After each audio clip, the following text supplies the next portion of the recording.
नमस्कार, आप सभी का स्वागत है हिंदी के सागर में।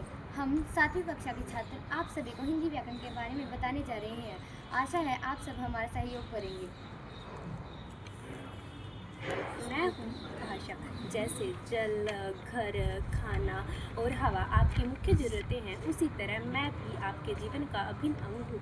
मेरे बिना आप युद्ध में बिना तलवार लिए सैनिक के समान हैं। मेरे बिना न तो आप अपने भाव और विचारों को दूसरों तक व्यक्त कर सकते हैं, न ही दूसरों के भाव और विचारों को खुद समझ सकते हैं। रुकिए तो जरा।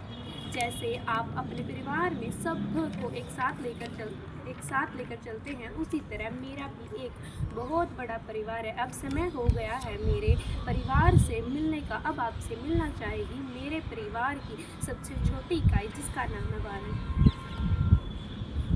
मैं हूँ वर्ण, भाषा की सबसे छोटी इकाई हूँ जिसके और अधिक उल्टे नहीं किए जा सकते हैं, जैसे ए, आ, उ, ई आदि। मैं शब्द हूँ, मैं वर्णों के साथ कुछ मेल से बनता हूँ, जैसे घर, घर, फूल, नदी, नदी आदि।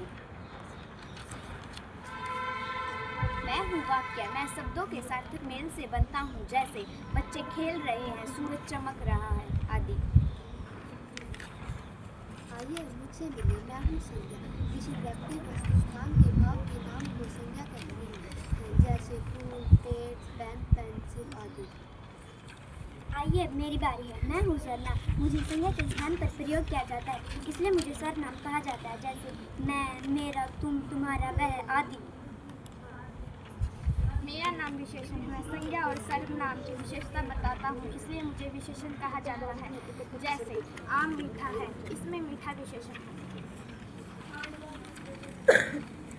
चलिए अब मुझसे मिलते हैं। मैं हूँ वर्ण संधि। मैं दो या दो से अधिक वर्णों के मेल से बनती हूँ, जैसे तथा प्लस ए तथे, सदा प्लस ए सदैव।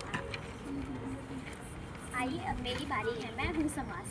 दो या दो से अधिक पद जब एक विशेष पद का निर्माण करते हैं तो मेरा निर्माण होता है। उदाहरण के लिए रसोई के लिए बना हुआ घर, रसोई घर। नवरात्रियों का समूह, नवरात्रि।